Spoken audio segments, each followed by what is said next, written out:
Now for the Desert Palace. And it's obviously nostalgic, like Link to the Past, with the way you enter it.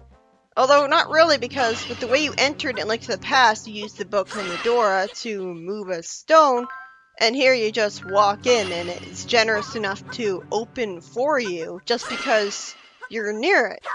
I guess it has motion sensors.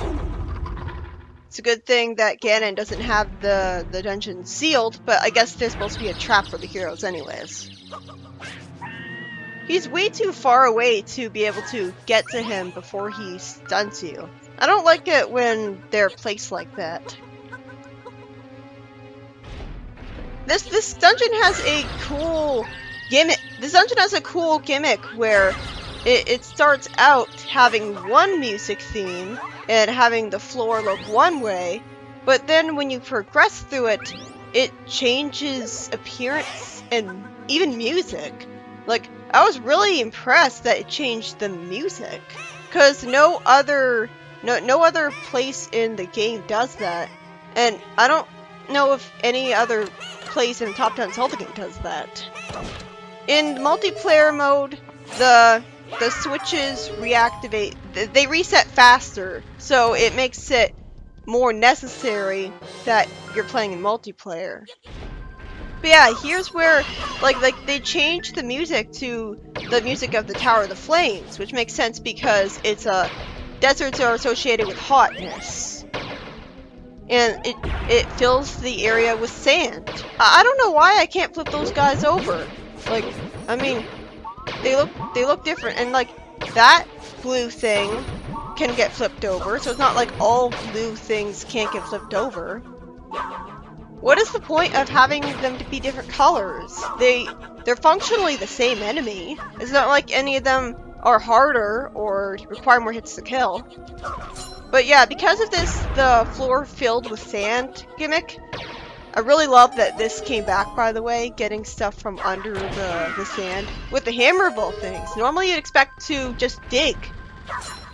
But yeah, like, I thought at first that maybe this was saying that the Desert Palace gimmick from Link Between Worlds wasn't really new. But unfortunately, the dungeon doesn't make use of this elevation being raised by the sand filling the floor thing. It doesn't use it nearly as much as I'd expect. I don't like those red enemies because you can't attack them. So like, they're hazards that look like enemies, and it's frustrating not being able to do anything to them. Especially since they look like Armosenites, so you'd think that you'd be able to attack them with the bow, but you can't. These things are so tedious. I mean, why do you have to spend so long pulling them? Why can't you just pull them, like, for a second? And the bow allows you to attack these enemies that, while they do go to sleep, they fortunately die pretty quickly, so you won't be constantly convenienced by them going to sleep after a while. I hate the sound that these guys make when they shoot at you. Like, that is so comical. But at the very least, you can finally kill Beamos in this game. Take that, Link Between Worlds. Like this is automatically so much better than Link Between Worlds, because when you get hit by the laser of the Beamos, you don't get knocked to the floor and have to wait 8 billion years for your character to get up. You just get knocked backwards a little bit, and immediately you can attack again. And you can actually kill these guys, although it's really finicky to do. Like, it clearly hit his eye there, but nothing happened. It's better to get into the square formation, have a whole bunch of Links, like, shoot at it just to be safe. And, like, the eye is really weird because it's clearly a 3D object put on a sprite. But, like, it sticks out like a sore thumb, and I guess that, along with the silly sound that it makes when it shoots, is supposed to be comical. Yeah, this is a pretty good dungeon. Now here, we're going to get some bad design though. Here, I get a chest, which gives me a level 2 item, which lets you shoot out 3 arrows at once at blazing speed. That's really cool. you'd expect to be able to get a level 2 item from item pedestal though, not from a chest, which once you open it, you're never able to get its contents back ever again. Here's the problem. I instinctively mashed the A button. I ended up replacing and losing the level 2 arrows permanently. They should really not spawn these bows when that is something that can happen. I desperately tried as hard as I could to get back the bows, the level 2 bow. I don't know if it gets placed on that pedestal over there. It doesn't. The bow over there doesn't look like the bows over there. The level 2 bow that I put down looks exactly like all of the other bows. And see, I pick it up, but it's not level 2 anymore. They shouldn't program the game to get rid of your level 2-ness if you can put down the item and are expected, and you shouldn't put down the item because you have to use the bow to beat the dungeon. So that was really annoying. I basically got cheated out of the bow because even though it was single player, they put multiple bow pedestals in the room. And like, I'm sure in multiplayer you would only have one level 2 bow spawning, which is stupid because everyone should get it. You'd think that would just cause the players to fight and be jealous of each other because only one of them has the best bow.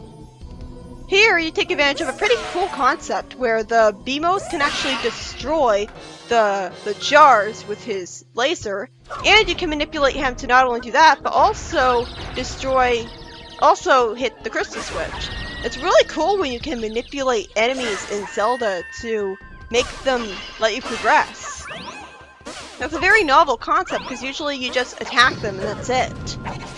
I didn't think it was that intuitive at first. I was spending a long time wandering around the room, not only trying to figure out how to get that switch to activate, but also I took a while to find the Moon Pearl portal. Because again, like, you have to go right up next to it for it to sparkle and know that you have to use the Moon Pearl against it. I would much rather have the portal always be there, or be a lot more obvious that it's on the ground, because that would be basic good game design. And it wasn't intuitive to me that the Beamos even could think to activate, like in the center of the room, because it was behind a wall. So how would it know that I was there to shoot at me? From the top-down perspective, it didn't really make it clear that the wall that the center Beamos was behind wasn't tall enough that it wouldn't be able to see Link and try to shoot at it, but fail. And like, I know, again, like, this is an annoying room because it's full of enemies that you can't kill. Unfortunately, you can kill the Beamos. But these guys take up way too much space, so it's tedious trying to navigate around them to light all the torches. But it is great that you get to light all the torches with the bow and arrow again. Like, see, I'm doing everything I can to try to attack them, and nothing really happens. Like, and they look like Armos Knights, which you can attack in every other game, so that's really misleading. Like, they could be a statue of anything. And it's annoying that you have to charge up the arrow in order to be able to light torches with it, because that just wastes some time. It takes a while to get all the torches lit, though. And you can't shoot diagonally. Because, like, in Link Between Worlds, you can do practically everything diagonally. But in this game, you're restricted to 4 directions with using items and attacking. I wonder if this game, like, really is sprites. Because in Paper Mario, it looks like they're sprites, but they're actually really thin 3D models.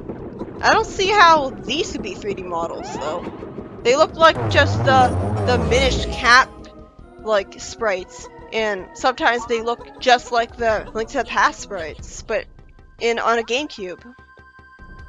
I really wish that they would keep making, like I'm sure that Link Between Worlds isn't going to be the last top-down Zelda game ever, just because the Switch is coming out and they're not going to bother making separate handheld systems anymore.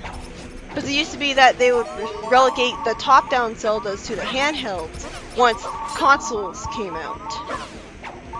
I really hope that they keep making top-down Zelda games for consoles, now that the Switch is out. They could just alternate. They could even have this kind of sprites graphical style if they wanted to. I really don't care. We didn't necessarily need to have, the 3D graphics for Link Between Worlds. Although maybe it was necessary to have proper elevation. I don't know.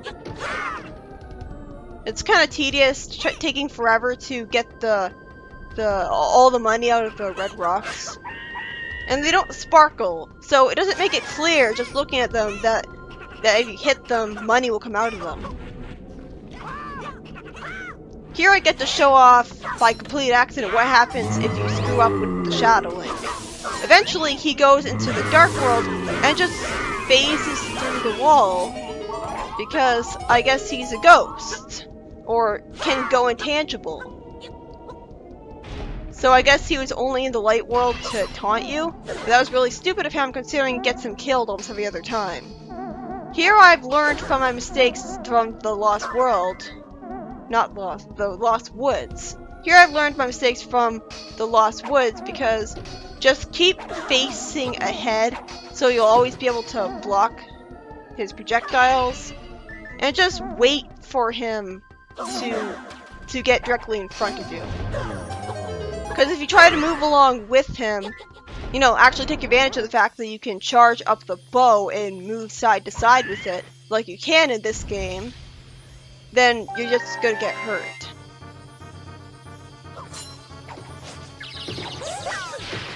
According to Eiji Aonuma, the inspiration for Navi Trackers was a game from 8 years before this one called Marvelous, which made use of the Satellaview satellite transmission system. In that game, players would collect stamps while listening to a radio broadcast. They replaced the satellite transmission system with the connectivity function, used Tetra as the vocal guide, and involved the pirates. There's an unused model of Gina in this game, the teacher in Marvelous. Left on the cutting room floor are player badges, player pointers that may have been for mini-maps. I guess they would be on the GBA. I don't know.